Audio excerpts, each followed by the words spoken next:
All right. Hey there, everyone. Hitesh here, back again with another video. Yes, I'm feeling all good back again. So, yep, I'm really enthusiastic about teaching you some more stuff. And I think what would be better than teaching the Prisma itself? Prisma is fairly new, fairly great. And we're going to learn that how we can actually go ahead and learn more about Prisma. I can introduce you to the topic as well as I can walk you through, and we're going to together build a project. It's a late night stream, so obviously this is gonna be a little late and stuff, so just go ahead and enjoy that part. So let's go ahead and work on with that. All right. Okay, so any question? First, let me set up all these things. Hope that looks good. Let me bring in the chat window as well. Where is the chat window? Just a second, adjusting the things. Here it is, comments and reaction. So that I can bring you all the comments and stuff. First 5 minutes, I'll give it to you. Okay, so Rise Onyx says, what is the Shopify project? That's a project for our live class student. Okay, you told some CLI tools that give us suggestions. A Fig. Fig, I think, is the one. But hey, hope you're all excited about this. So Manik says, please allow me to speak, sir. That's for live classes. This is not the section where you can actually come and speak. This is different. So today, something interesting. So this is a live stream where we are going to learn how to learn from the documentation directly, and we'll explore what is Prisma and how we can do backend development with Prisma. That is what we are going to learn today. And all of this we're going to do. So hey Uttam, awesome, you got your first internship. Now it's time. Voice is a little low. Is it? Can we bump up the voice? Yep, seems like a little low voice. Okay, seems all good now. Hopefully this is good. Okay, so we're going to learn a brief about backend development. Even if you don't know anything, if you know just the basics of JavaScript, you will learn a ton of things in this live stream. And we'll explore about what is Figma, where it can be used, and what's the start of getting started into the backend development. I was having some time, so I thought, let me teach you in just one live stream the basics of Prisma. That will be something new for you to explore and getting started with that. Okay, so let me go ahead and work on with prisma.io, and I'll open this up in front of you to explain that what this is going to do, and a whole bunch of other things. Okay, so first, those who are going to come up later on, obviously you need to watch the stream from the start, and I hope people from the comment section will help me to make sure that those people who are coming up new, they understand it in the comment section. And please do help me out in the comment section as well. It will be a great journey together to understand and learn about Prisma. And those who have been asking about, is marathon, JavaScript marathon? Yes, we are going to resume the JavaScript marathon soon enough. If anybody asks it from this point onwards, please handle that in the comment section. I trust you guys, you will be handled that. And let me walk you through that what we are going to walk you through. Please keep the comment section active. This is really, really important. Somebody's saying audio is too low. Is it the case? Can somebody explain me, is it the audio is fine, or it needs to be, or his own mobile or desktop needs a bit more of a work? How's the audio, everything in our side? Let me know in the comment section. How is the audio, guys? And everything. Let me also open up all these my stream setups.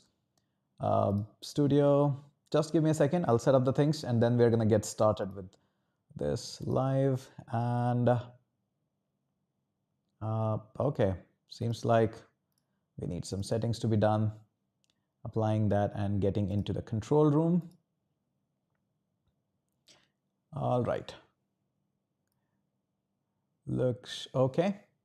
Okay, so no, it's perfectly fine. So everybody's saying perfectly fine, good. Not as Tailwind Live. No, Tailwind was a different stuff. Tailwind is moreover, I just keep on writing the code and you just see that. Crisp and clear audio. Audio is perfect. Okay, so I trust you guys.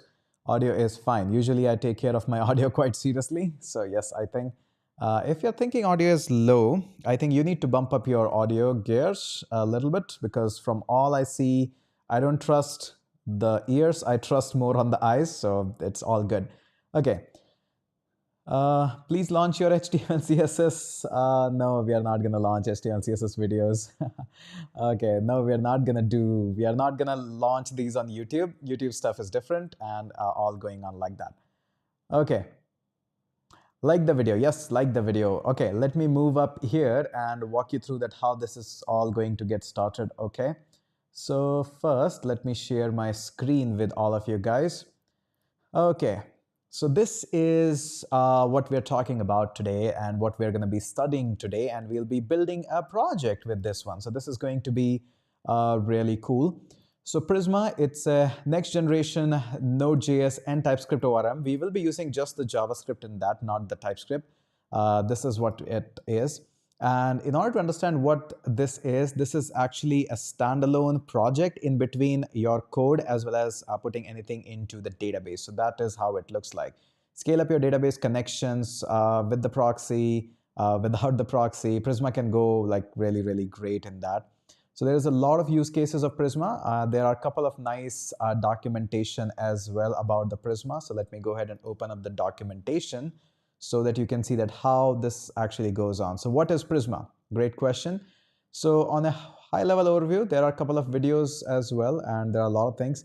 So basically, it has actually changed entirely that how you write your models, how you interact with your models. It doesn't really matter behind the scene you're using MongoDB, SQLite, MySQL, or pretty much anything at all. If I go ahead and look for the MongoDB, here are all the connections that we are going to follow through, that what this is and how this works, and entirely we'll be reading the documentation together. Yes, you can say this is almost like Mongoose, but fairly different to be honest. And if I go up here, this is the documentation. I was able to find that what it does and how you can actually go ahead and work with that. We'll be installing the things, we'll be going through with this and all of this, so go ahead and work on with that. And this is you, basically, developer. And once you install the Prisma client, you actually can go ahead and write your Prisma models and stuff. And then as soon as you click on Prisma generate, it takes a help from a little bit of the CLI, reads the schema that you have written, and then you are just good to go. You technically don't have to learn in depth of MongoDB or any other database. As a matter of fact, you can just use directly Prisma. And as we go ahead, move into more of it, you will understand that what this is and how this is going to work and all of that. So that will be a great, and we'll be following the documentation of writing and how to create the schema and a whole lot of that. Okay, so people are asking difference between Prisma and Mongoose. Yes, there are fairly differences. In the Mongoose, there's a lot that you do. It's almost like Mongoose, but a little bit more on steroids, you can say. So Prisma actually gets rid of a lot of queries and a whole lot of things. It's pretty nice, and we'll be working with that. Okay, so now let's go ahead and work on that, how we can actually go ahead and work on with this.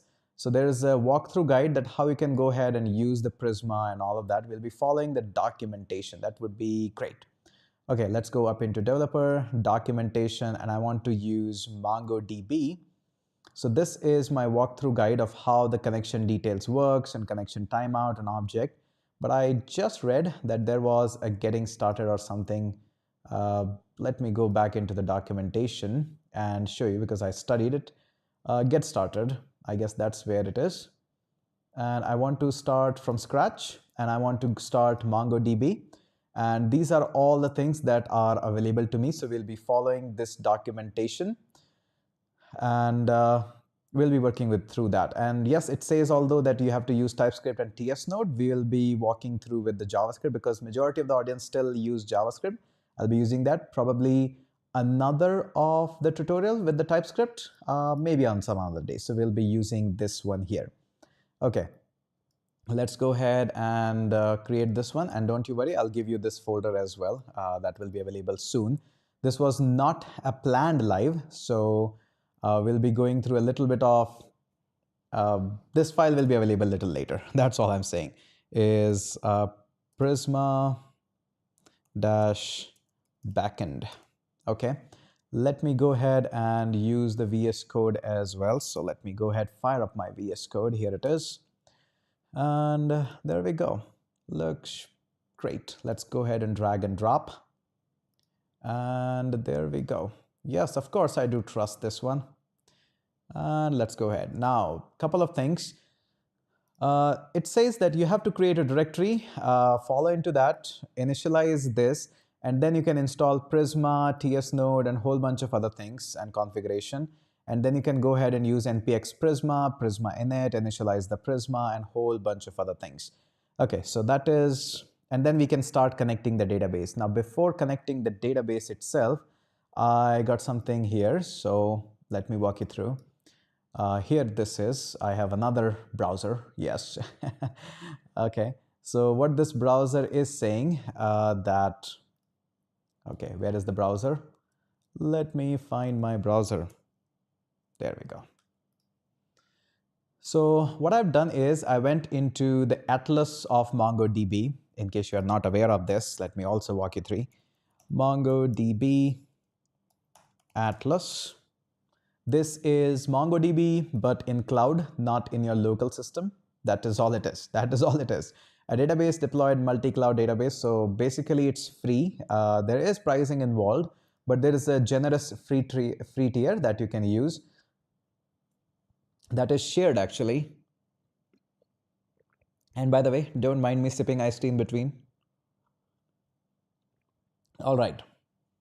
So what do we have is shared. This is what we'll be using.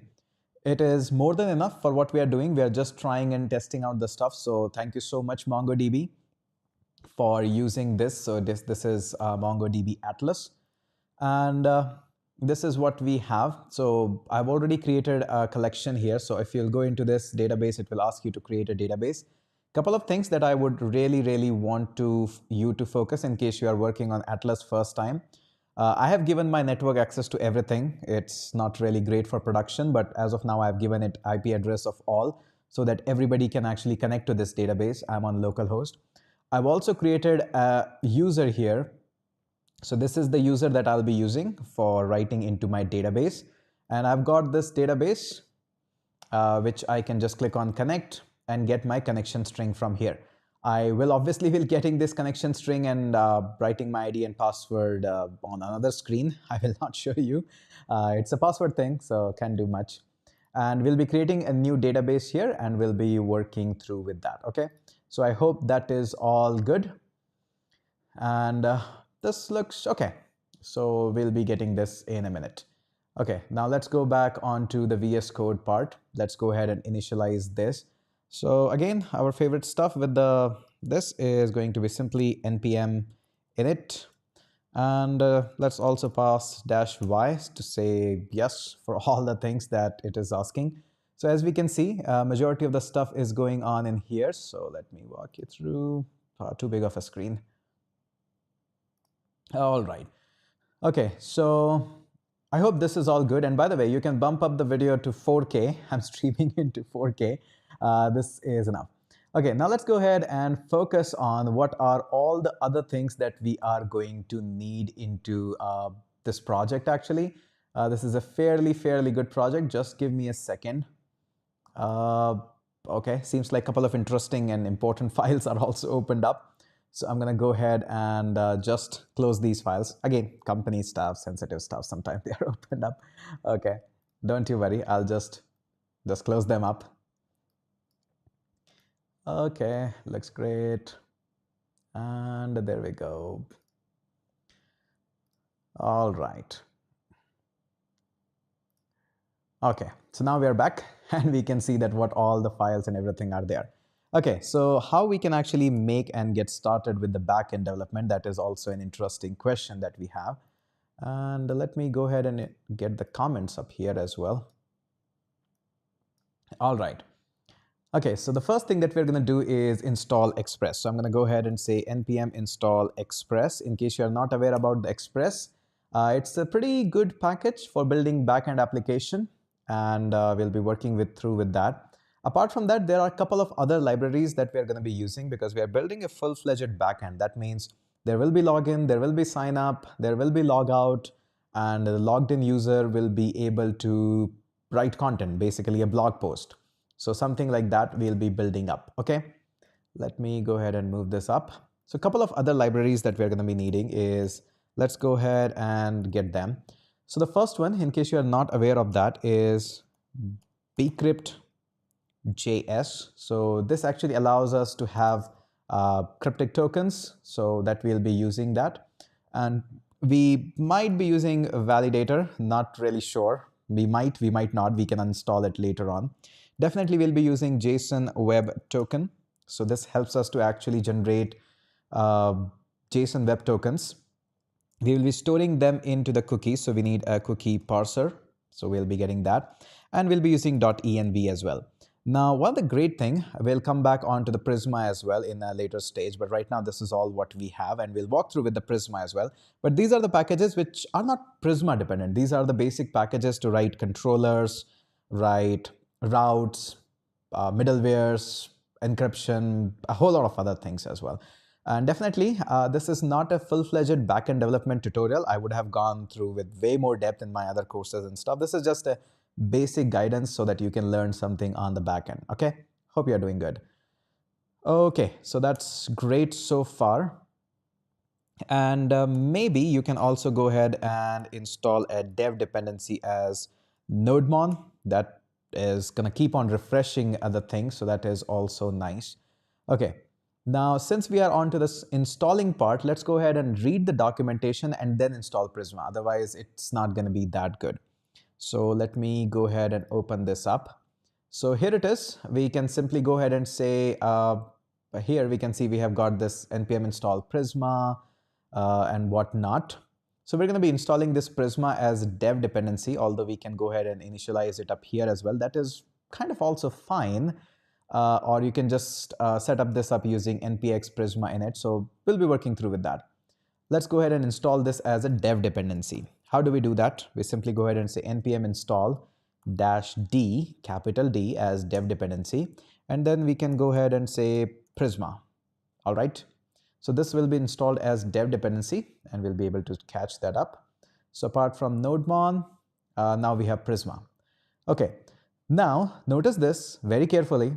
This is the most important step. Hope I have your attention. If I have your attention, let me know in the comment section. Okay, now we're getting started with Prisma, and these are the steps are replicable. You can go ahead and replicate these steps. So put me in the comment section if you are still here with me, anybody, or all got to sleep. Okay, so what we're gonna do is get started with this. Am I still live? Hope things are good. Okay. Okay, somebody's asking what is dependency. We need to take a separate class on that. Okay, I hope you guys, can anybody notify me in the comment section? Am I still live going on in? Oh, looks like I'm not live. Anyone? Okay, now you have started. Okay, yes, we are. Oh, nice, nice. Keep on informing me, otherwise it's difficult to stay alive. Okay. Now notice here, this is how you actually start working on Prisma. And again, I promise you, if you watch this session, you'll be master of at least one technology by the time we'll finish it. Okay, the first thing that we're going to do is we have installed the Prisma. Now I can use npx, which is node package executor. No, I'm not using npm, I'm using npx node package executor. And then I'm going to go ahead and say, hey, I want to use Prisma, not Prisma 2, just Prisma. And I'm say init. Now, as soon as I do init, this is going to initialize Prisma for me. Couple of things that you should pay your attention is that notice here that, can I zoom it? Let me just see if I can zoom it. If you notice here that, can I zoom this? Okay, just a second, just figuring out how to zoom the things, because there was a way of zooming into the things. Yeah, there is a way. So I can zoom in. Guess not. Okay, anyways, looks like zoom is not. No, it's not. I wanted to zoom, but again, notice here that there were a couple of files that were given to me. The first one was folder with the name of schema.prisma, and I do have an extension of Prisma installed. That's why this file is colored. Otherwise, it's usually not colored. And there is another file which was given to me, which is env.env. And it has a database URL. Now I have skipped a couple of steps. So obviously you can provide a data source and a provider. So I'll walk you through with the documentation of the Prisma through that. So if I go into the Prisma and I say that, hey, I want to go ahead into documentation and into MongoDB. Notice here it says you can actually mention the provider. So when you are running this Prisma commands, you can actually go ahead and provide that, hey, I'm going to be using MongoDB, so give me all the by defaults of MongoDB as well. So yes, you can do that, but we haven't done that, so we'll be working through with that. We'll be manually doing that. So there are two important files that are given to me, folders actually, Prisma, schema.prisma and .env. .env is where your database URL goes in. So obviously, let's go ahead and grab the URL. So I'll just open this up, and there we go. Here is my database URL. I'll just copy this URL and I'll say, hey, I want a connection. So database, if it can load, connect, and this will be able to give me the connection string. So I'll just connect this and I'll go back. And instead of the Postgres, yes, you can use Postgre, but we'll be using MongoDB. So just go ahead and all you have to do is enter your username and password. So I'll just say, let's just say Hitesh, and let's just say the password is also Hitesh. When we'll be running the demo, we'll be changing that. Obviously, that's not the real password. Okay, so we'll be getting that. Now, since we are here, there will be another thing that we are going to require in the future, but I'm going to just add it right up here. We'll be using that. So there is one more thing, JWT_secret. You can call this anything else as well. And that is going to be equal to, let's just say YouTube. That's it. So the two important things that we have learned so far in the Prisma, the first one being that we have a JWT secret that has nothing to do with Prisma. That has to do with some of the other dependencies that we have installed. We'll talk about that. The first one is database URL. I hope you got this one. You can grab the URL and that's it. Now comes up the most interesting part is the Prisma schema. That is the most important thing for this entirety of the program. Okay. So the first thing is generator. We will be using this generator command to get all of this. So we'll work on with that later on. Now we have a DB source or a data source. The provider is Postgre, not anymore. We are using MongoDB. So we need to change that as MongoDB. And there are a couple of others databases which are supported. Definitely you can read the documentation for more of this, and we'll be working through with that. Okay. Now comes the interesting part is you can define all of your models into this Prisma file, and you don't have to write too many of the methods. You can just work on with the Prisma to find clients and IDs and a whole bunch of other things. There is even data about how you can define relations.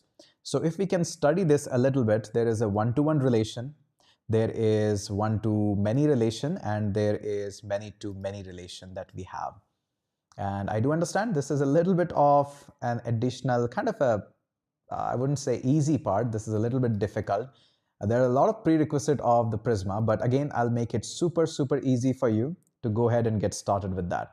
Okay, so our goal is really simple. We will have a user, and user will be able to post as many posts as he like. So it's really simple that this is a one-to-many relation. So we'll directly jump into one-to-many relation. We'll have just one user, and that user will be able to post as many. And we are not using relational database, we'll use MongoDB. So just click on that. And remember, we are learning directly from documentation. So if you are with me still, just type Prisma. Just type in the comments Prisma and Mongo. Prisma, Mongo. All right. So go ahead and do that. And then we're going to get started again to just make sure that all of you are still up. It's late, 10 o'clock. Okay. So we will be just kind of copy pasting this entire stuff so that we can see that one user and who can post as many of the posts that he can. Okay. So, okay. I cannot see any comments yet. Hey guys, hit that like on the video. We need, okay, Mongo, Prisma, Mongo. Okay, great guys. And if you are going to show more interest and will share these videos, I'll host so many of these lives. We'll teach you live up here on YouTube and we'll post so many of the content that you'll be master of so many of the subject. Okay. So right now, assuming that I have no idea of how this works, we'll just take the default and we'll study it. Okay. So notice here how we can actually go ahead and study it. So first it's saying that, hey, we are creating a model. The name of the model is user. And then we are having an ID. This ID is going to be of type string. It will be treated as ID, and in the Mongo we use bson ID. Okay. We'll be saying that, hey, this is a default auto, so it will be auto incremented.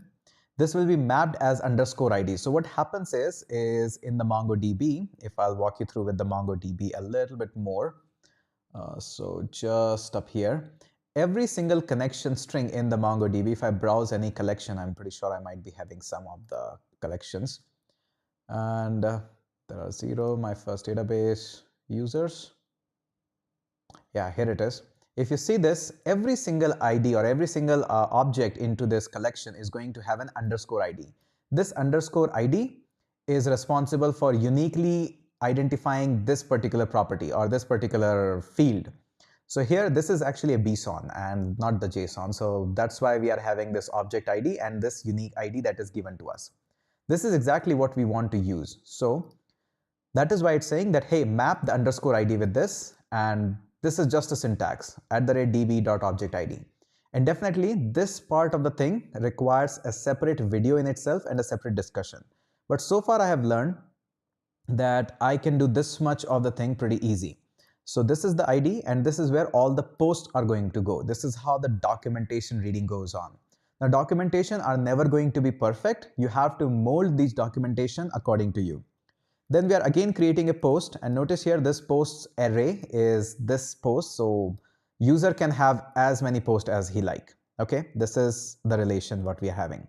Then another thing we have is post, and we can see that this ID, same concept. So this is kind of a copy paste string that I have to always do. Then I'm saying that, hey, I'll be using an author. The author is going to be the user. Remember, the user is here. And we are defining a relation. In the relation, we are saying, hey, I'll be having a fields which will be author ID. And the reference is going to be ID. So now, as soon as you said user, this automatically jumps onto this model. And then we simply say, hey, I have a certain relation. That means I'll be storing the author ID in each and every post. And the reference for this author ID is going to come from the ID. It can be post as well, but this is not unique. So that is why I'm preferring ID. But it can be name, whatever the reference you want to store, you can actually go ahead and store that. And then you have to mention that, hey, okay, you have called this author ID, but from where this is going to call and what data type it is going to be. So then it says, hey, author ID is going to be of type string. And then we'll be saying @db object ID. This @db object ID makes it a kind of a searchable field in the post itself. Okay, we have understood a little bit.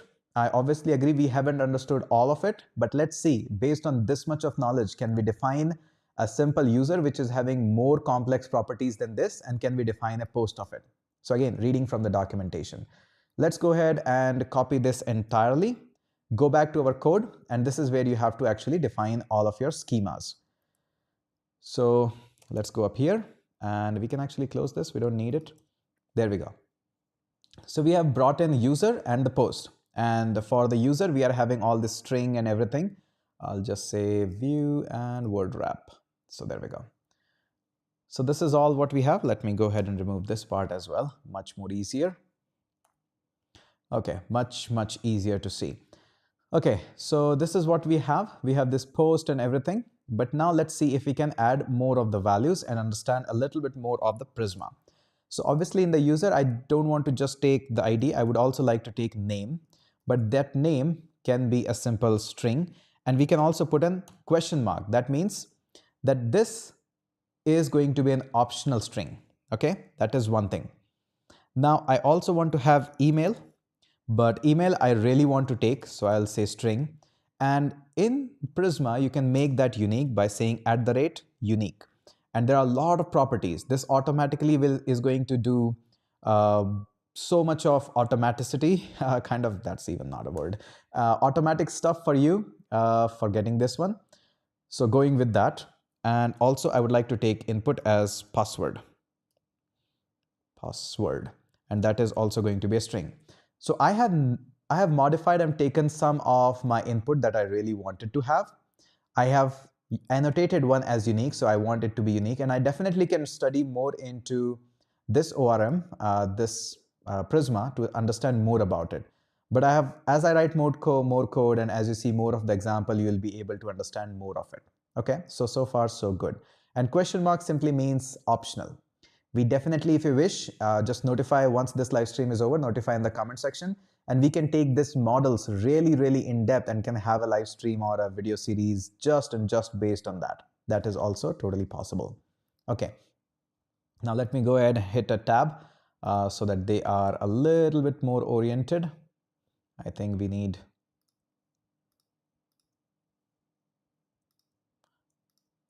oops, it will come on to the next line, but anyway, still will look good. Okay, so we have got this one, nice. And now let's go ahead and see that what we can see into the post. I need to zoom out a little bit because it's not able to fit on my screen and not good. Okay, let's see. In the post itself, we have this string. Again, ID, the default is going to be automatically incremented. We are mapping the underscore ID of the MongoDB, and we are putting up an object ID here. Okay. Now, whenever you are going to post, obviously the author and author ID is useful for us. We are doing one-to-many relation on that. But on top of that, we would like to take some more field. For example, for all of the post, the slug is important. So I'm going to go ahead and say, hey, this is going to be a string. And I would also like to take a title from the user, and I will say that, hey, this can also be a string. Okay. And obviously for the blog post, you need to have a body. So we'll be saying, hey, that also needs to be a string. Now, none of them is optional in this case because these are required field. Okay, so now we are able to actually write our model. So far so good. But alone just model is not going to do any good for us. Okay, and this is going good so far. But now there is what to do next. Okay, I have designed the models. Okay, and we have finished that and all of that. So we know how this is all done. We can add more properties and emails and all of that. We have studied it. We have studied it in depth and in detail. Now, can we go ahead back up here? So connect your database. We have already gone through with that. So we have placed MongoDB. Notice here, nothing is coming out of magic. I don't know nothing. Everything is coming from documentation, and this is always I recommend to all students that, hey, read the documentation or at least read along with me. And then we have got the database URL. That is also fine. Let's see Prisma schema. And notice here, there we have the Prisma, provider, schema, everything. We even have comments and all these things. I'm not making it too much complex. As of now, we are just going with the basics. So slug is there. It can be unique. You know now the value of what unique is going to do. This is just an automation of the things and all of that. So that is also fine. And now let's see how we can install the Prisma client. npm install Prisma client. Okay, there we go. We can go ahead and install the Prisma client as well. And we can have Prisma Studio as well in case you want to querying the database. So let's go ahead and install the Prisma client. That's all we have to do.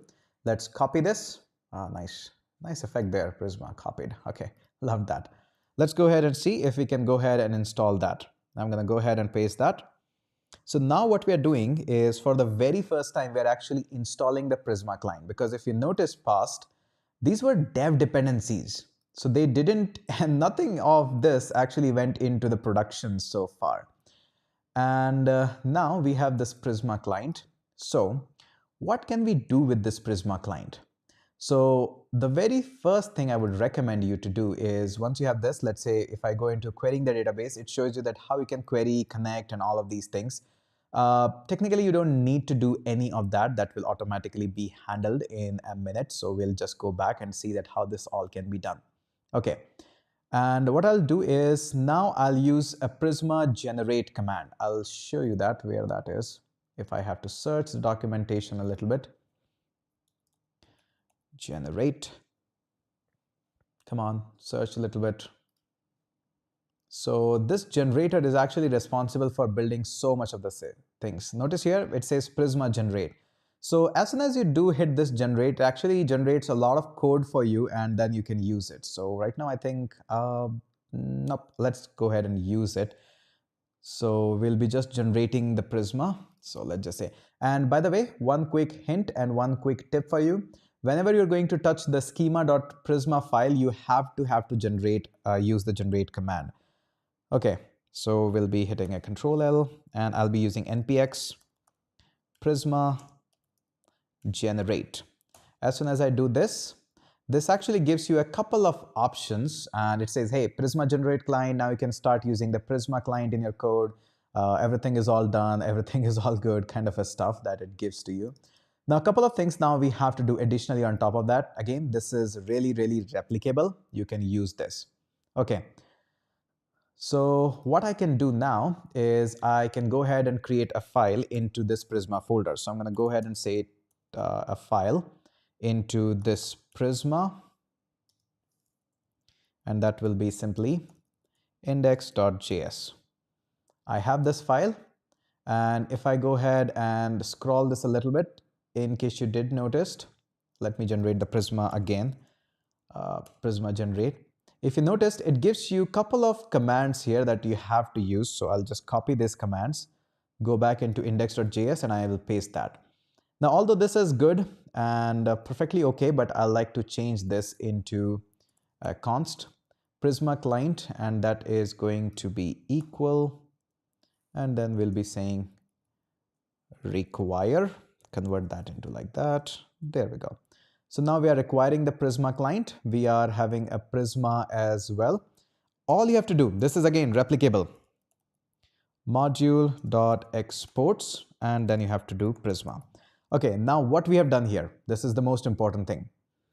What we have done here is Prisma. Okay, there we go. Just copy paste this. So what we have done is, the whole idea behind the Prisma is that you don't have to worry too much about how MongoDB is going to be connected, or how MySQL is going to be connected, or how Postgres is going to be connected. You just worry about Prisma, and I'll take care of the database, how the relation works, how to add data into it. I'll give you easier ways of introducing or putting your content into the database. So it gives you some predefined ways of how to define your models. So we have defined our model, and whatever the fields you need, you just go ahead and mention them. You want something unique, I'll take care of that. I'll make sure that in the database, this is absolutely unique. If you want to have some relation, one-to-one, one-to-many, many-to-many, I'll just take care of that as well. Okay, so this is the goal of Prisma. Now, as soon as I generate, it generates some of the code for you so that these models are available to you to interact with you. When you go ahead and open node modules, inside there is a Prisma folder, and that Prisma folder is now completely having so much of the code that you can interact with these models with easier methods that Prisma provides you. Okay, I hope if you've understood the sentence, that should be okay. So now, in order to interact with them, you always, all the time, you have to write this much of the code that, hey, I'm loading a Prisma client, now I have a Prisma client, and now I can interact with it. So instead of you writing this into 1,000 different controllers, I have just written this into index.js. And I have exported this Prisma so that all you have to do is import this file and say, hey, Prisma, and get started working with that. So that is the whole idea.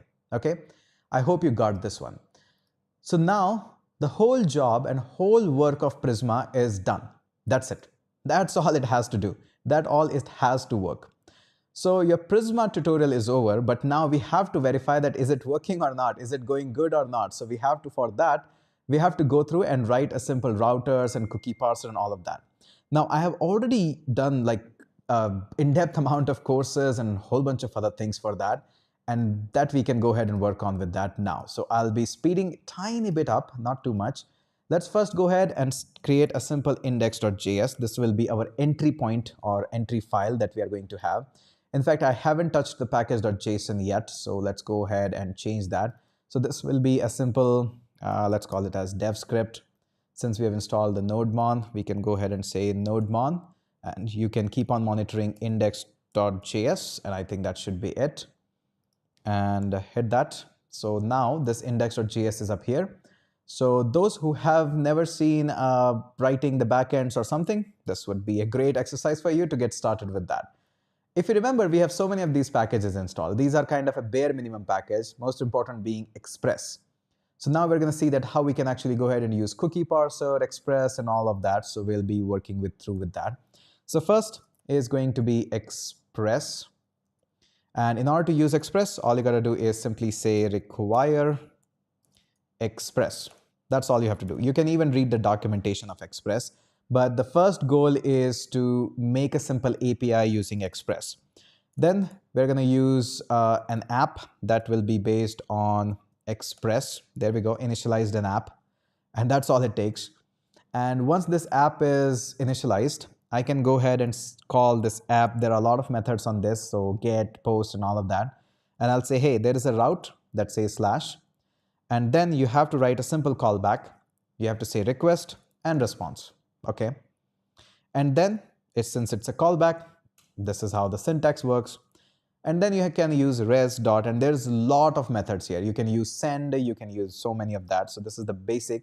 So the idea behind that is that whenever somebody hits a route slash and calls a method get on that, which browser by default does, I'm going to send him something. So I'm going to go ahead and send him something that will be hi from YouTube Live.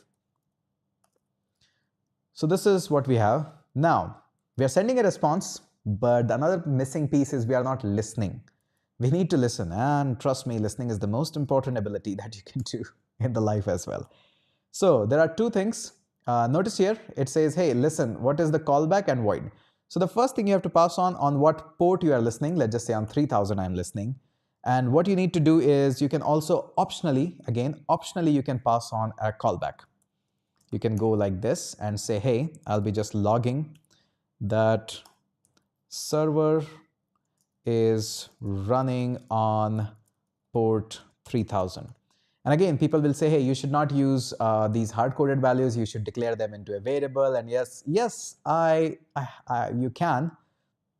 But this is just a basic tutorial. We are not going into production with these apps.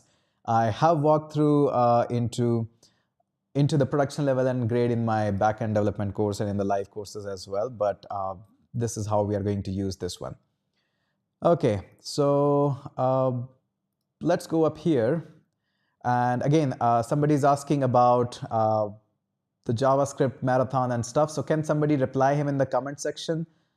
Just I told you earlier that yes, we are going to start the JavaScript marathon and later on install.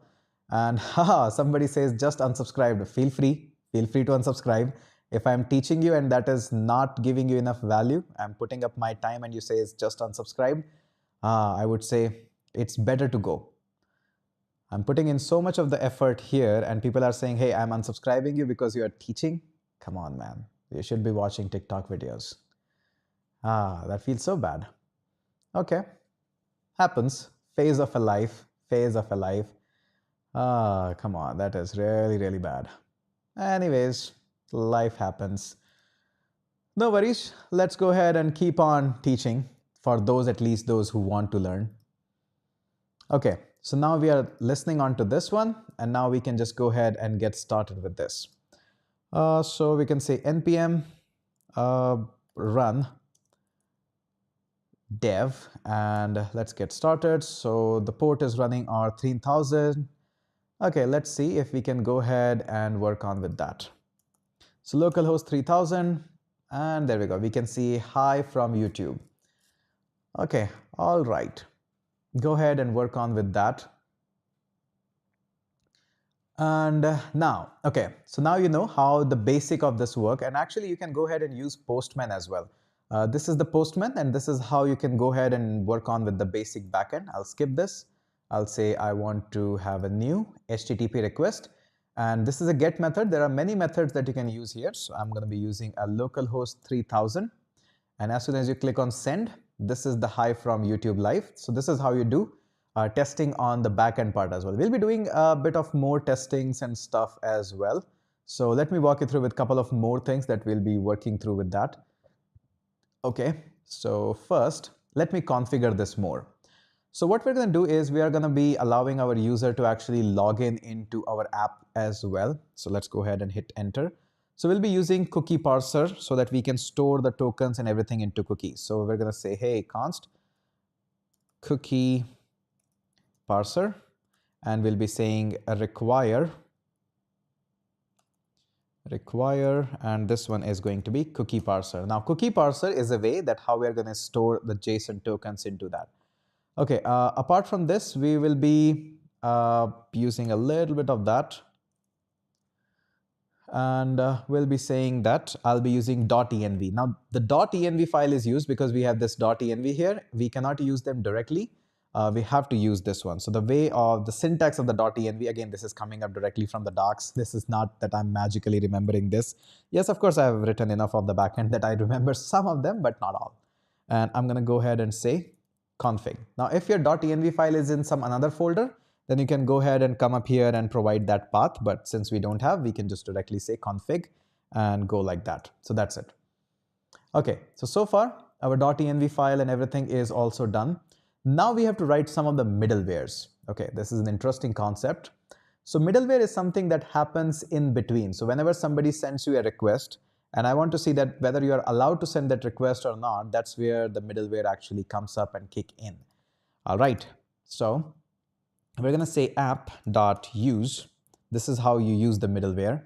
The first middleware that we are going to use is from Express, and we're going to say .json. This will allow us that from the body, from the request body, we can actually go ahead and use the JSON. Okay, and apart from this, we'll be also using one more. And again, this all is coming from the documentation of Express. I'll walk you through with that as well in case you wish. And we'll be saying Express. Oops.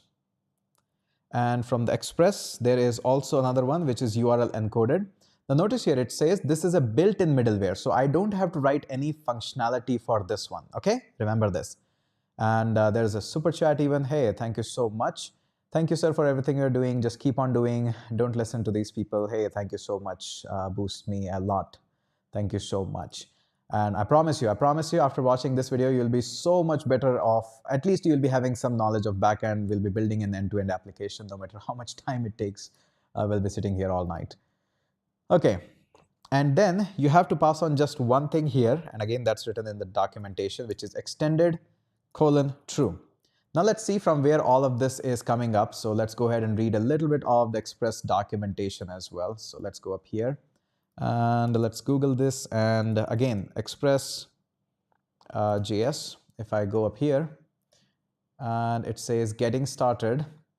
And if I go ahead and say getting started and how to write hello world, notice here, all of this exact same thing is coming up from the doc itself. Express, we have written almost kind of the same thing. So this is what it is.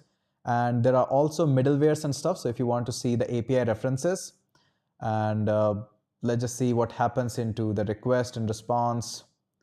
And notice if you want to accept the JSON, you can go ahead and use that. So all of this is coming up from here.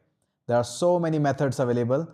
Request, response, routers, all of them are coming up here, from here. Nothing is coming up from that. I've actually mentioned this in so much of like insane amount of detail in my courses as well. But this is enough. Yeah, I'm not saying go ahead and buy courses and stuff. If you wish, you can. But I think this is more than enough for you. You can go ahead and start working and reading a little bit of that. So this is what I'm using, res.send. And we can use buffer, we can use JSON, all of this. Okay, so far so good. Now let's come back up here. So we have configured this entirely that we can use some of the middlewares and stuff. There is one more middleware that we have to use. Now these are termed as regular middleware because they are just kind of a default. There is one more middleware that we are going to use that is for cookie, because remember, we have to trap the cookies as well. As soon as some request comes up, we have to trap the cookies because we'll be storing our JSON token into the cookies. So whenever a browser makes requests, they are going to send you the cookie and we're going to trap it and verify that whether user is allowed to make that request or not. So we'll be saying cookie parser, that's it. And that is the reason why we have actually installed this cookie parser, okay? So I hope you are all happy and doing good. Okay, now what we're going to do is next up, we are going to define some of the utilities and the cookie tokens and stuff so that we can see that whether these cookies are proper or not and all of this. So first we're going to define a simple helper file that will help us to generate some of the JSON web token. Again, let's read the documentation a little bit. So we're going to say JSON web token npm. That is the one that we are looking up for. And it's pretty easy. if I can just find. There it is. You can just simply say, hey, require JSON web token. And then you can simply go ahead and use .sign. And inside that, you can mention the user ID or any of the JSON web tokens. So this is the token that we are using. And you can also mention some of the when it is going to expire and all of that. So you can mention so many of these things. So again, this is coming up from directly documentation. You can use any one of them. So we're going to create a helper file, which will help us to generate the token. And then we can import this file wherever I want or whenever I want to use it. So this is like a functionality going on. Okay, so let's close this and let's create a helper file. So I'm going to go ahead and say, hey, give me a new directory. I'm going to call this one as helpers. Feel free to call it anything in case you want. I'm going to go ahead and create a new file inside the helpers. Come on. And we're going to call this one is get JWT token. All right. .js, of course. Okay. And there we go. So now we have a new helpers here. And inside this, I want to have JWT tokens. Okay. So I hope you can go ahead and see that how we can create JWT tokens. Really simple. Const JWT. And that is going to require simple JSON web token. That's all. That's all what we have. Now how we can go ahead and use that? We can simply go ahead and say get JWT token. There we go.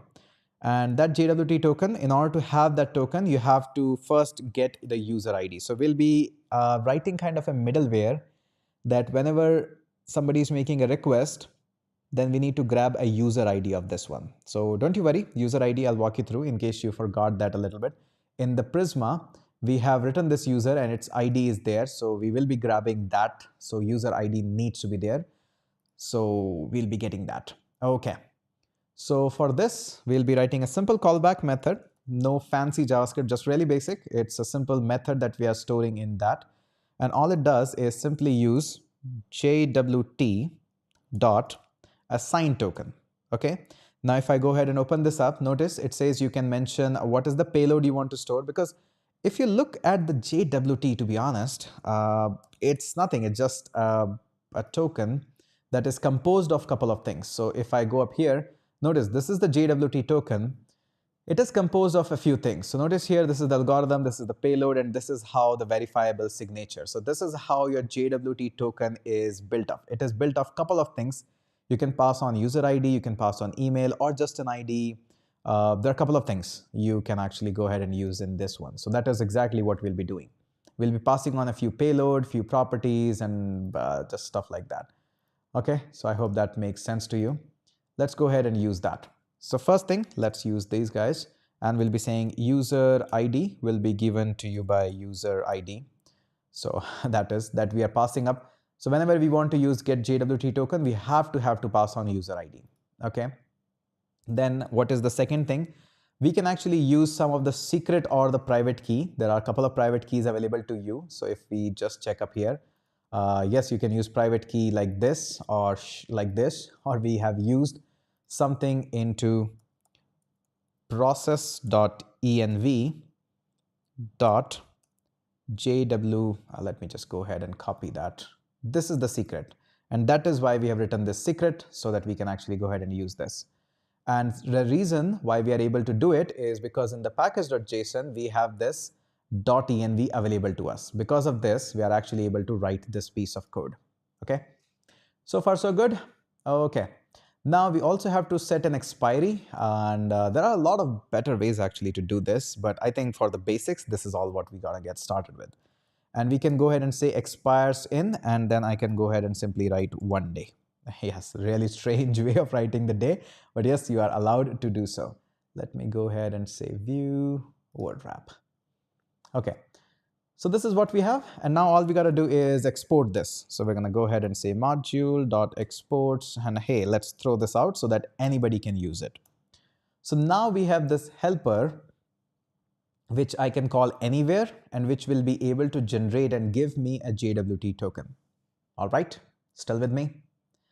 Okay, still with me? Let me know. If you're still with me, just let me know. Okay. Okay, all right. Hopefully everybody is with me. Okay, looks great. Anybody? Point in the comment section. With me still? All right, seems like you are enjoying this part. Okay, good, good. Now, what we're going to do, the next target is, now that we have this token, I want to set this token into the user's cookie. And in order to do so, I have installed a package which is cookie parser. So let's see what this cookie parser and these cookie tokens are actually going to go ahead and do this. This is really, really easy. All I have to do this is use this cookie token and have to set this into the cookies itself. Okay, that is the next thing that we're going to do.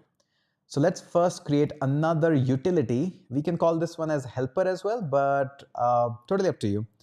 Let's go ahead and create another directory. Let's call this one as utils. And inside this utils, let's go ahead and create a file, utils. And we're going to call this one as simply cookie token.js, of course. Okay, the whole idea behind creating this, where is this, utils and cookie token? The whole idea is that I should be able to generate a cookie token just with that. And anybody who is going to use this, I basically have to create a token and set it up into the cookies, or at least in the format of the cookies, so that I can go ahead and use it. All right, so let's go ahead and see that how we can actually go ahead and use this one. Okay, this is going to be interesting. The first one is going to be get JWT token, and that is going to come up from require. And we'll be saying, hey, go one directory back inside the helpers. You'll be finding a file, and there we go. Now I know that I can generate the token. Okay, that is good. So far, one step at a time. Okay, let's create a simple method. Let's call this one as cookie token. Okay, the cookie token is going to be a simple method just like this. Okay, all right, still with me. And what we're going to do is, let's say the user is going to be there. So I can pull up a lot of information from the user, because I showed you user is a really big guy. He has so many of the stuff. So let me walk you through with that. So if I go ahead and just get this one. So I showed you that this user is entirely a big object, and this has ID, email. So you can actually go ahead and extract a whole lot of things from it. So we'll be able to do that. Also, I'll be sending a response, because remember, the cookies are really important, and we will be able to put our JWT tokens inside a user's cookie. And we'll be protecting it a little bit. Although I don't go this much in depth in just YouTube videos, but somehow I'm feeling like, hey, I should teach more on YouTube. That is why. So I'll walk you through the ideal way of putting up or setting up a cookie. The first one is grab a token. So let's go ahead and say that, hey, I have a token.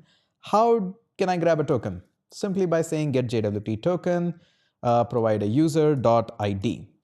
As soon as you say user.id, that means this user will give you an ID. So this underscore ID you will be able to grab it, and you'll understand this tiny bit more as we proceed further. Right now, just take a leap of faith that you will be able to grab this. So this user, whatever that is going to use it, will have all the properties, name, email, everything. Just assume that as of now. And so now we have a token being generated. Okay, that's fine. Now let's fill up the options. Okay, so how do we prepare the options? Because when we'll be saying, we can all go ahead and say, hey, res.status, res.status, and then we can provide a status of something like 200, or even if we don't put up a status, just for explaining the things, I can just go ahead and say res.cookie. And then set up this cookie. But this cookie alone is not worth it. This cookie needs to have some option. Otherwise, what's the use of this cookie for us? So that is why we're creating these options. Okay, these options are just a JSON object. That's it. And the most important one, two actually, is the first one is expires. So we'll be saying, hey, I'll be setting up a new date. And there we go. And this new date is going to be simply date.now. So this gives me exact date that I have. And then I have to say, hey, just let's set the cookie for 3 days. You can set it for 1 day, 2 days, whatever you like.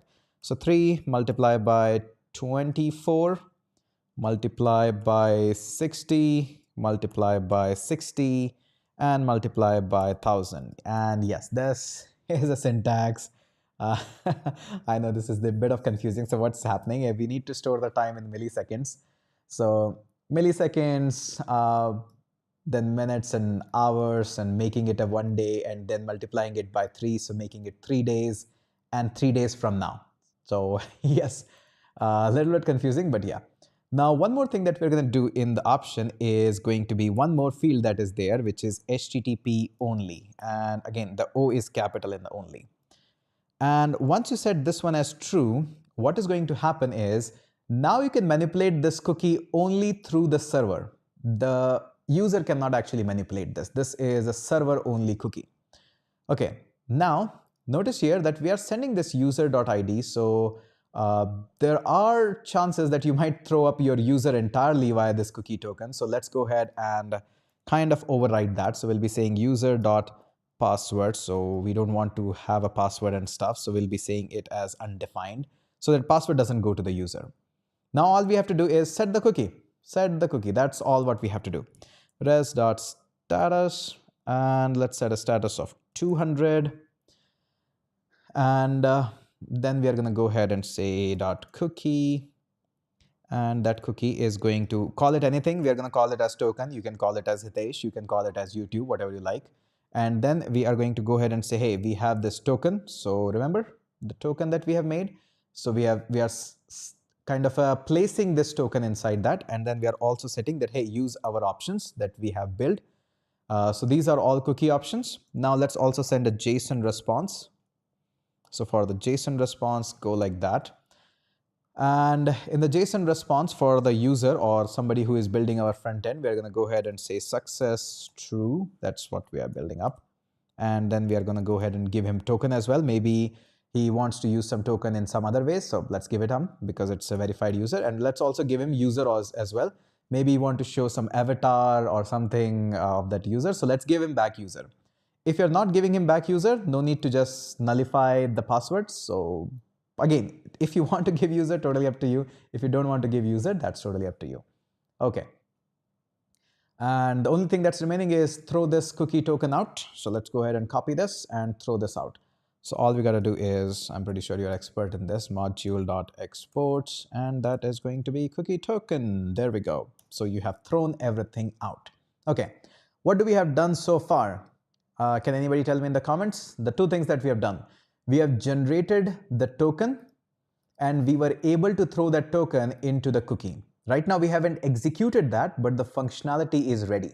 This is the kind of functionality that you're going to be using quite a lot, like insanely lot. Okay. So now I hope that is all good for all of you. And we can start taking the registration of the user based on this, and you'll be surprised at how easy it is now. Should I keep on continue working? Should I show you how we can now register a user and start working on the user itself? Let me know in the comments. Otherwise, I can sip the iced tea here.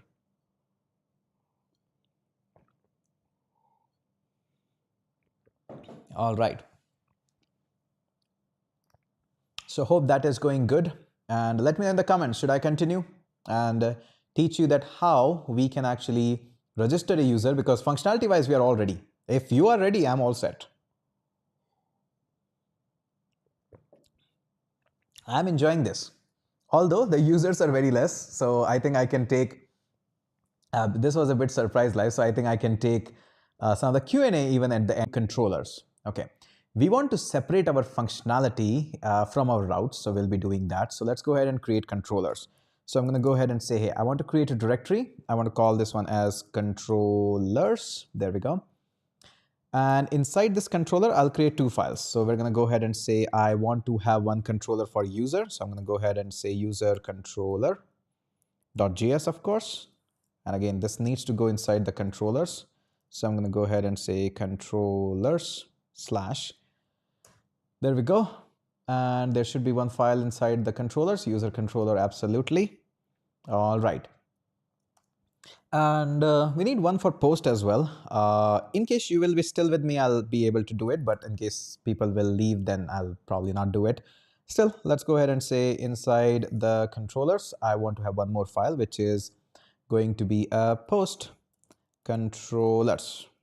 .js, of course.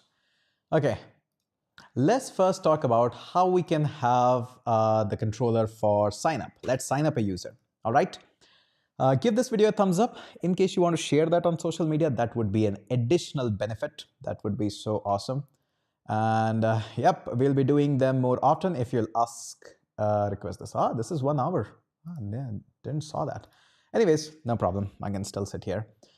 The first thing now I have to do in order to sign up any user is bring my model, which is inside the Prisma, bring the cookie token. I don't need to bring my helper file, which is JWT token, because there is no point of generating the tokens. I'm already generating my tokens into this cookie token. So this is already doing a lot of my work. So two things. The first one, bring in the Prisma. The second thing, bring in cookie token. Okay. So I'll go into user controller and I'll say, the first one is bring in Prisma and cookie. Okay, so we can go ahead and say, if I can write const Prisma, from where Prisma is going to come in. Okay, can anybody point in the comment section from where Prisma is going to come in? Can anybody point me in the Prisma? Don't know how to do it. Can anybody help me in the comments, please? I would be really grateful to you. Please, please help me. Forgot what to do now. Where can I bring in Prisma? Interesting. You're not writing in the comments. Should I bring in from the package that I've installed, or should I bring in from this index.js? So should I bring in from the client like Prisma that I've installed? Notice here I have this Prisma client. Should I bring this Prisma from the Prisma client or the index.js? Okay, this is interesting of a question. You didn't pay attention. The whole idea behind having the Prisma is that you are having these models and now you can create an object from the Prisma client. And I told you earlier that we don't want to keep on creating these Prisma client, and that is why we are creating it once only here, Prisma client, and we can import it anywhere. We can import it anywhere. Now tell me from where this needs to come in. Now I think, yep, now you're on to the point. Now you're understanding. Now we are not just writing the code. You are able to understand the code, that what we are actually doing. Okay, so // and go into Prisma and bring in index. Okay, so now we have Prisma and cookie. I'm pretty sure all of you know from where to bring the cookie. So we're going to go ahead and say, bring me cookie token. And that will come from require one directory back. Inside the utils, there is a cookie token. So that should be it. Okay, so now one thing is done. Okay, now let's go ahead and write a user sign up. Okay, user sign up. Okay, how we're going to do that? First, let's export this method, export dot sign up. And again, you can do at the end module dot export one by one, or you can do export dot sign up. I definitely can take a basic class on JavaScript yet, but I think a lot of people are doing the JavaScript basic class. So I thought, let's do a little bit of advanced as well. Now, one thing I would like to advise you here, all of you, and notice this very, very carefully. Whenever you are doing any database operation, database is always on another continent. If you remember this line, I have mentioned this like 1,000 times in my Pro Backend Developer course as well.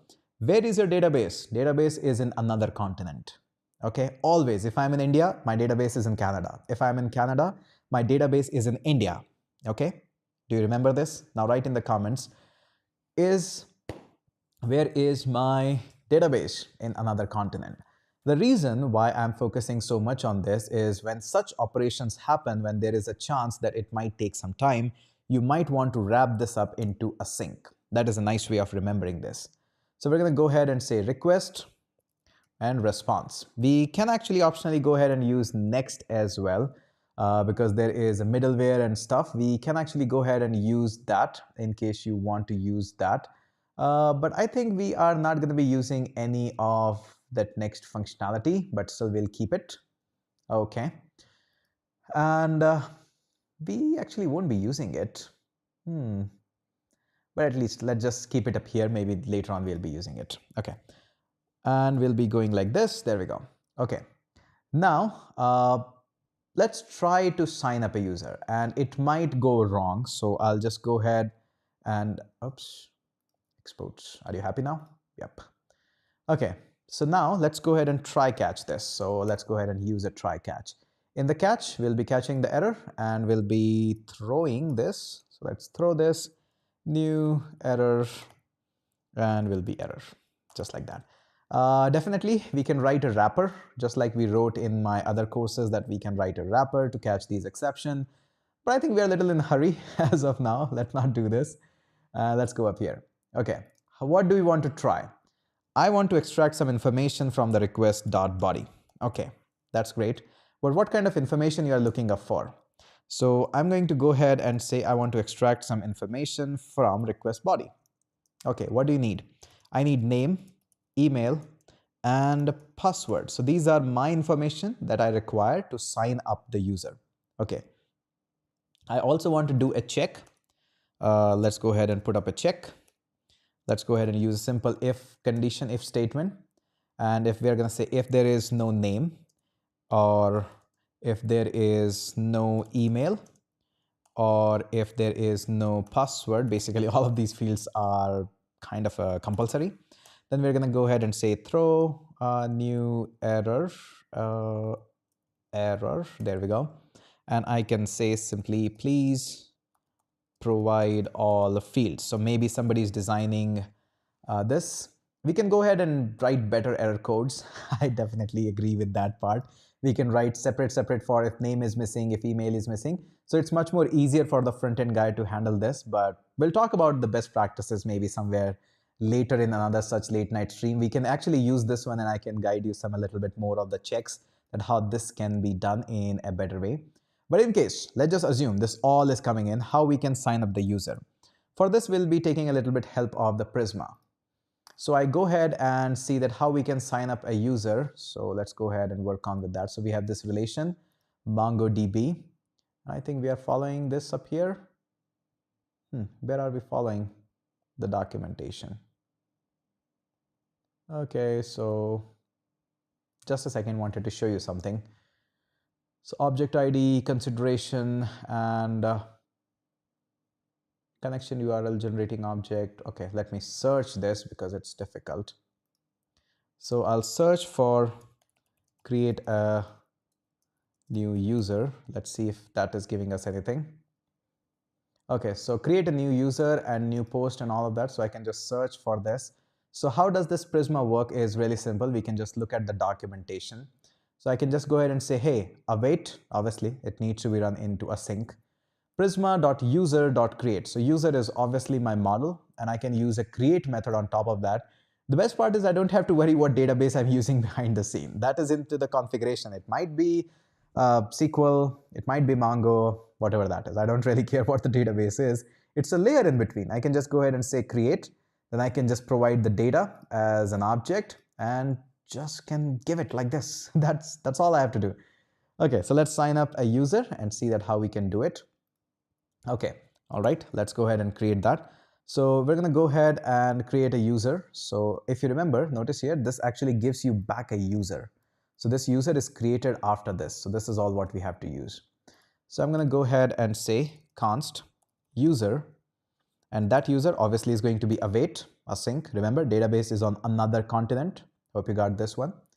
And then all I have to do is Prisma dot your model name. My model name is user. Then just go ahead and use a create method. In the create method, I have to pass you an object, which is data. As you mentioned in the documentation, I know nothing. I just know documentation. And then I have to provide the name. I can go ahead and say name and name, but you all know this. This is basic JavaScript. You don't have to do this. In previous days, yes, we have to do this like name, email, email is email. And now it's not required actually. You can just go ahead and skip this part. If the property name and the coming property name is same, you can just go ahead and remove this. Fancy JavaScript every day. And then we can have a password and password. And I think this is the best way to learn JavaScript even. You learn so much of JavaScript just with that. Okay, coming up to the most important part. Can anybody tell me in the comments what we're going to do with this user? If I go back up here on the docs, okay, the user is here, and update existing post. We'll come on to the update part and everything, but right now I think this is good enough. So what we're going to do with the user? If you remember, the flow that we are working on is take input from the user, give him a JSON token, and store that JSON token in the user's cookie. Okay, so let's see in the cookie token. You got this user. Okay, all right. So this is what this was all about. Send him the token, and I can use this cookie token via this. So when I told you that, trust me, this user will be used, yeah, that's the same user that we got back from the Prisma. And we can extract the ID, because if you just do a console.log on this user, it gives you all the properties. So whatever it has saved in the database, name, email, ID, password, whatever blah blah stuff is there, it will give you all of that. And that is the reason we have actually called this password, so that in the local instance of that user, it's not changing the database. In the local instance of the user, it just undefines the password. If you try to remove this line, then it will just show the password back, which is not a good practice. So hope you got this one, all of that how we are going to go with this one. Okay, all right. So we can use this one and pass on this res as well, so that it can send the response as well. Awesome. Let's go ahead and do this. Now let's go ahead and send user a token. Okay, all we got to do is use this cookie token. And in the cookie token, what are the two parameters that are expected here? Forgot that, so I'm going to go up. Is it? Yep, this is the same. I thought the file is changed. I need to use my own theme. So the two things that are required is user and response. And notice here, we are actually taking this response here. So we can go ahead and say that, hey, take this user that Prisma gave me, take this response that I created up here. And if maybe you want to write some more controllers and middlewares and stuff, you can pass on next as well. But let's just not use next. Let's just not use next too much up here. All right, let's go ahead and save this one. Okay, this is good. So far, so good, but we need to use this as well. So in order to use this, we need to use the router as well. Okay, so we need to use the router and see that somebody can actually, because right now it's just functionality. We haven't said that on what path should I go, on what route should I go, and what is the functionality you are looking up for. We haven't defined the path. So if I open up my Postman, I don't know what to say here. Localhost colon 3000, where should I sign up? At sign up or login or create user? What should be the URL of it? So we need to work on creating the URL as well. Okay, let's go ahead and work on with this, and let's go ahead and create another folder, because we want to keep our controllers separate as well. Okay, let's go ahead and create a directory. We want to have routes now. Routes, not roots, routes. There's a difference. Okay, so we're gonna go ahead and create a file, touch, and inside the routes, we'll be saying that I want to create a user route.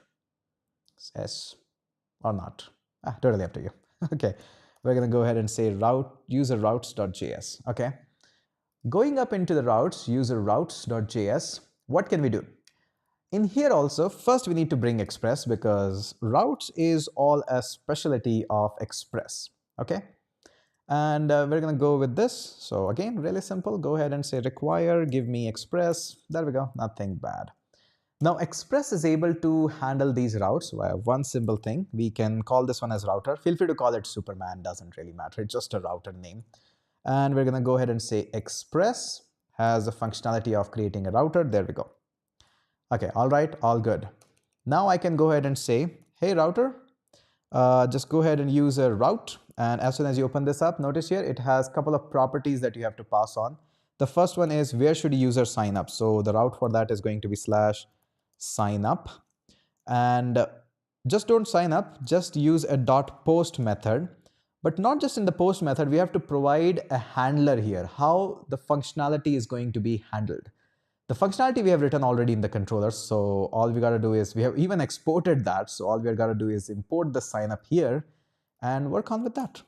So we're going to go ahead and say const, there we go, and we're going to go ahead and say that I want to bring up some functionality from require from one directory back inside the controllers. There is a file as user controller. And if I go ahead and probably hit control space here, yep, sign up is there.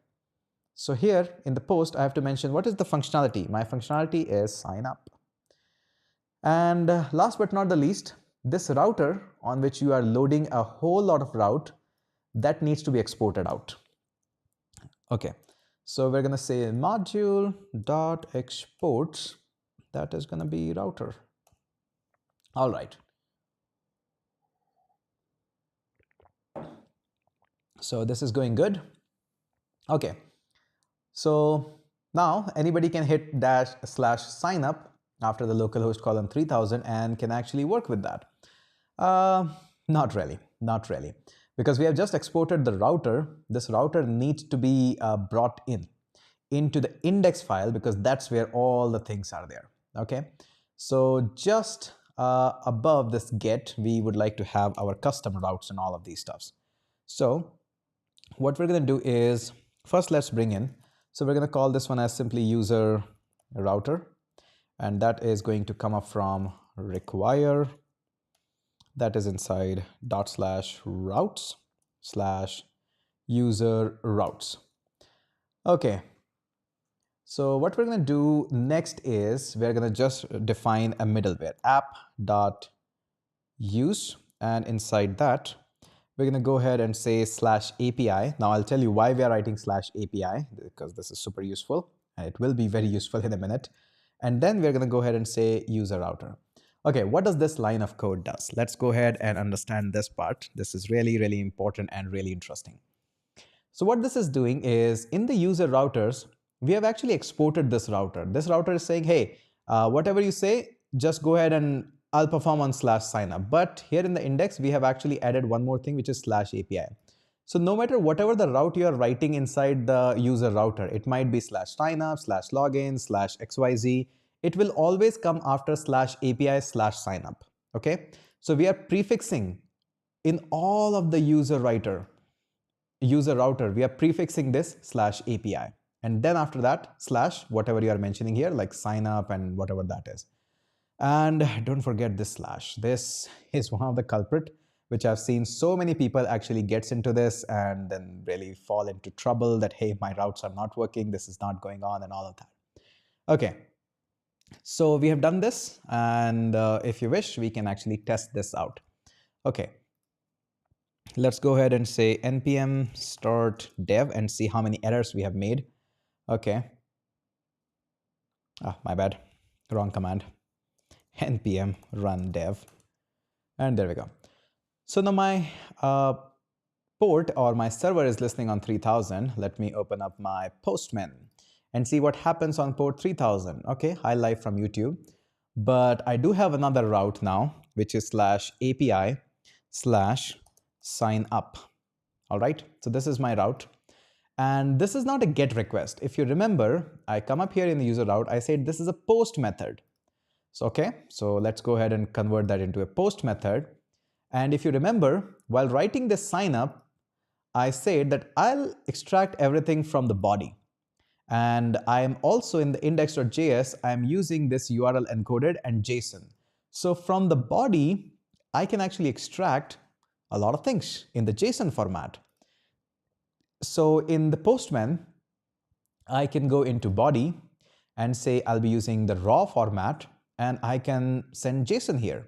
And you can send the JSON in JavaScript, in React, and Vue, a whole lot of stuff. Can anybody tell me in the comments what are the 3 things that we have to pass up here? And I'll allow you to cheat from here. So what are the 3 things which are absolutely required in order to pass on in the body?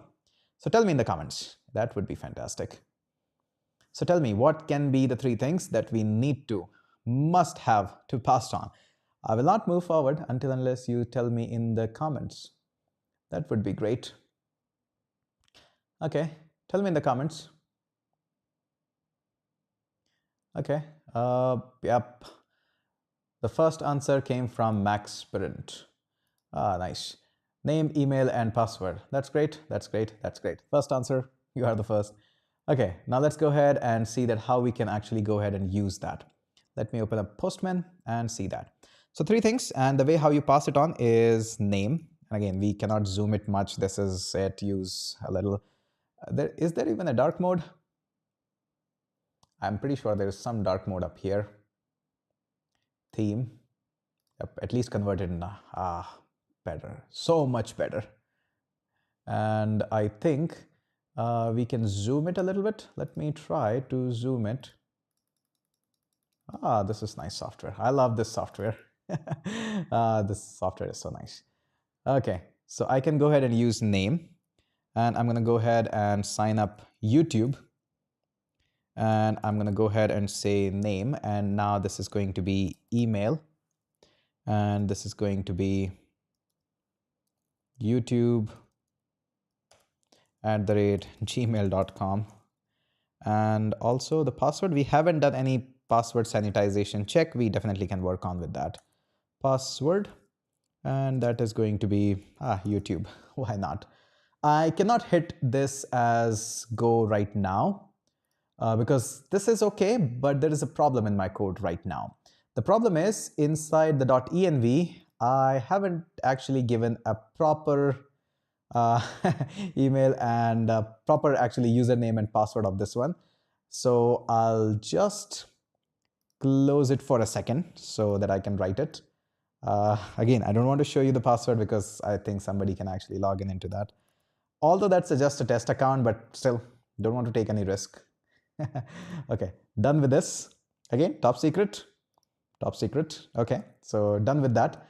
And okay, so all right. And I think just for safety, or don't need to, but I'll just restart my server. Okay, so what we have done is we have built this one. So now I can actually zoom this a tiny bit more. And let's try to hit a send on the post request. I'll go that and says could not get a response, and seems like there is something. Controller. Did I forgot to save the controller? We need to write the collection name. Again, I forgot that. So I'll just again, this is a classic thing. Again, forgot that. We need to write the name of the collection. So I'll just say how many times I'm going to forget that. Okay, I can show you this much. I'll show you this much and come up here. Thanks, Prasad. Thanks for reminding. Prasad helped me in building this entire of the project so that we can discuss it up here. Thanks, man. So what you have to do is after this, you have to write this one. So again, I'll change the password and all of this again in a minute. Don't you worry. So let's try this up into Prisma, and let's try to send this one. And seems like again, please provide all fields. And looks like in controller.js, user controller,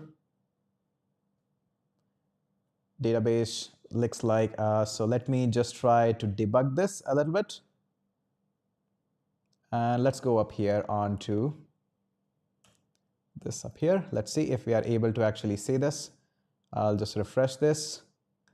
And we're able to see, okay, nothing is there so far. Okay, let's debug this live up here. And looks like save this. And on to the Postman, let's try to send this. And sending the request. There we go. Nothing, I just did nothing. I just went up with this one. So this is all good. And we're able to register a user. Let's go ahead and just go up there. Probably just need a refresh. Let's try to refresh. Are we able to get this? And there we go. So we are able to register a user. And this user actually came in. We are having the object ID of this user. Now, just for the safety purpose, I'm going to go ahead and just delete this user.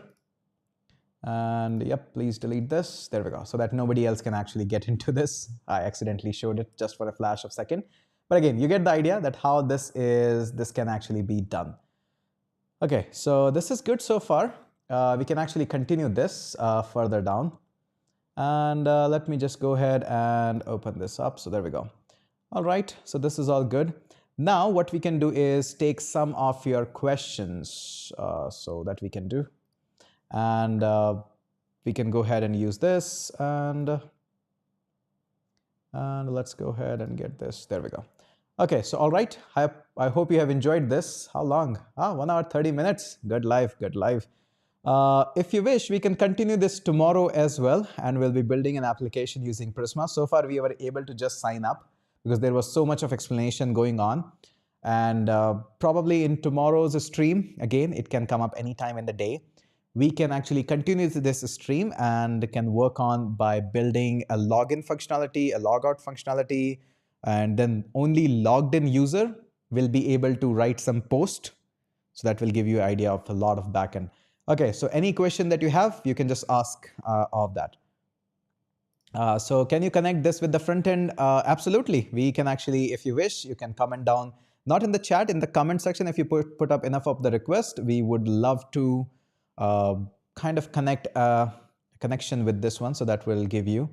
So in case you enjoyed this, that would be great. I hope you have enjoyed this one. We can take a similar kind of a live tomorrow as well, because I think this is so much fun compared to just basics of JavaScript, because it's so much good. Okay, so all right. Any questions? I missed it today, but for sure gonna join tomorrow. Sure, I'll post. We can continue this tomorrow. So benefits of using Prisma instead of Mongoose is just we can use any DB by changing the Prisma settings, right? Yep, absolutely. You nailed it. Absolutely perfect. Okay, Deepak is saying, when is your next JavaScript bootcamp is going to launch? I don't think so. I'll take another of the job guarantee bootcamp. It's difficult to actually manage time. I enjoy that, but it's difficult to manage time live. If you wish, you can join. We are going to start the JavaScript part from tomorrow. So far, we have only touched HTML, CSS, and Tailwind. We will again touch the Tailwind one more time, but so basically saying we have just finished HTML and CSS so far in the course. Okay, so thank you so much. Really enjoyed this stream. This was really fun. Thank you. Hey, I enjoyed this one, this session. I enjoyed it. If you wish, we can continue it tomorrow. If you'll ping enough in the comment section, I will definitely. Is this a complete backend setup? Yes, this is complete backend setup, and we can actually make enough of the live stream that we can actually fully fledgedly complete this, and even we can actually push that onto Heroku or some of that. Getting JSON response and increasing dopamine. Strappy. Yes, we'll talk about that maybe in one video or something. I hope you have enjoyed this one. Any questions that you have regarding that, we can actually answer that. And the best part is taking question after this is there is not too much of flood, because only people who are interested in learning part, they are here. So we have very less crowd, but I think it is great that we have gone through with this one. And I can take your question one by one. So that is the best part about this live. Only serious and interested learners are here. And I hope you have enjoyed this one. Okay, I can take all of your live sessions and stuff. Thanks for taking this kind of session. Hey, I enjoyed this. I was not feeling well. I struggled a little in the health, under the weather. So that's why I'm taking back onto this one. So DSA with Python starting from 21 will also be available offline. No, we don't do anything offline. Everything is online. So how would you come to Bangalore, stay here for 3 months, and then take the classes? It's difficult for you. Okay, so advantages of Prisma over Mongoose for MongoDB. It's easier, to be honest. One-time setup is there. Writing models is really, really easy in Prisma. It takes a little bit of the learning curve once you have this. And just to give you a brief idea, yes, we have used Prisma in FindCoder as well. We are using that. Please make a course on Fast API. I've already done that. If you'll search for crash course on Fast API with Hitesh, I already did that. Missed today's session, would love to join. Live sessions are terrific. Yes, they are absolutely good. So if you wish, we can continue it from tomorrow. I'll start tomorrow, this whole thing. We'll continue it tomorrow as well. And again, a big shout out to Prasad. He helped me in building. He's helping me like day in, day out, a lot of these things. Oh, I mean offline, not live session, like offline video. You actually get the live recording session. So in case you don't want to watch it exact that time, you can watch it in later on. Okay. How are you compare type ORM and Prisma? I think they're not comparable. They're too much different. Prisma is very centric on the models itself and its own methods to interact with the model and stuff. Hey, thanks for asking about my throat. It's better. That's why I came up on YouTube again. So yes, that is why. Thanks for this session. Hey, thank you so much. Thank you. Anyway, Strappy will be so good. Strappy is good. Strappy is good. I'm not denying that, but I think too much dependency on Strappy is not good. It has its bottleneck. It has its bottleneck. It's good. It's good. On some places it rock, and some places it's a bottleneck. We found bottleneck to be more. That's why we don't use it anywhere in the production as of now. Future, it might change. We keep on always evaluating the technology, which one could be better in that particular use case, so we go for that. I want a backend course. Everything is included in our JavaScript course. It is there. Please make a course on building scalable systems using Node.js. Gonna take some time. It's good, but I think it's gonna take some time. Building it requires, actually none of the course is able to finish within 2 months. At least requires 2 to 3 months of preparation and all of that, especially when you are preparing. You need to consult with the team back and forth. A lot of code files need to be deployed. There's a lot. There's a lot.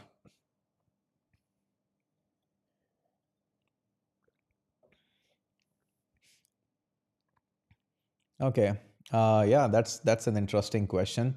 That when will be the TEDx CIT talk will be out? I need to ask these guys that, hey, when are you pushing this course out? How can we learn that humble personality and accent? Just be grateful for everything, each and everything that is coming to you. Please continue tomorrow. Sure, I'll come definitely tomorrow. We'll start a great session and we'll work on with that. And again, we can have a session on payment gateway integration. You just tell me the ideas, what you really want to see, and I'll bring them up in the live sessions because I'm enjoying this. I'm absolutely enjoying these sessions. You can go ahead and work on with that. Do you also use Golang? As of now, we are not using Golang anywhere in the production in an iNeuron and in FineCoder. That's the only thing I'm allowed to say right now. I have other things on compliances, and there are only some information that I'm allowed to share. Can I make a Road UI project by watching the Tailwind live on YouTube? You'll require a little bit more, but I think you can give it a try because Tailwind is more about how much do you give your practice, and is somebody there on your back to keep on motivating you, keep on asking you when you're going to do it, when you're going to do it, and all of that. So that is one of the things. Okay. Interesting question. I love this. Why we need to create migration where there is a model or schema just we see in Prisma. So what happens is when you use this model.create method, that create method is not aware of all the properties that are available in the Prisma. The way how Prisma works is you define all of your models and you run the migration. So as the migration runs, it is aware of all the properties that are there and all the annotation that you have done, like @unique or @id and a map and all these annotation. Prisma is not aware of them by default. As you do migration, it runs some script and code and make sure all of these properties are available for you to be used. Okay. I hope this answers your question. I love these questions.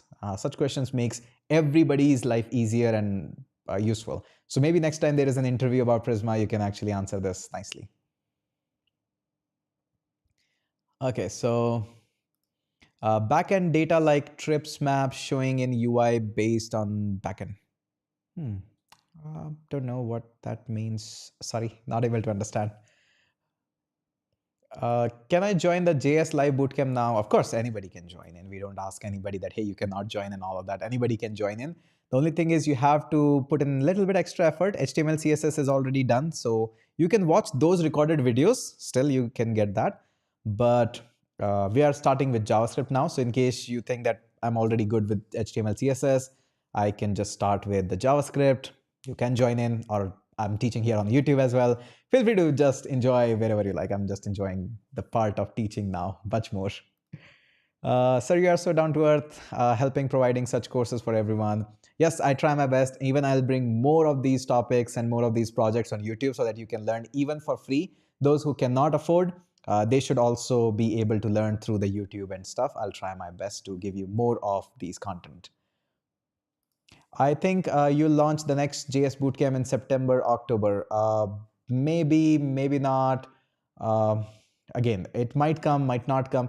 See, if you're too much dependent on the future that I'll join in the October or the next year February or the next year March, you'll just keep on waiting.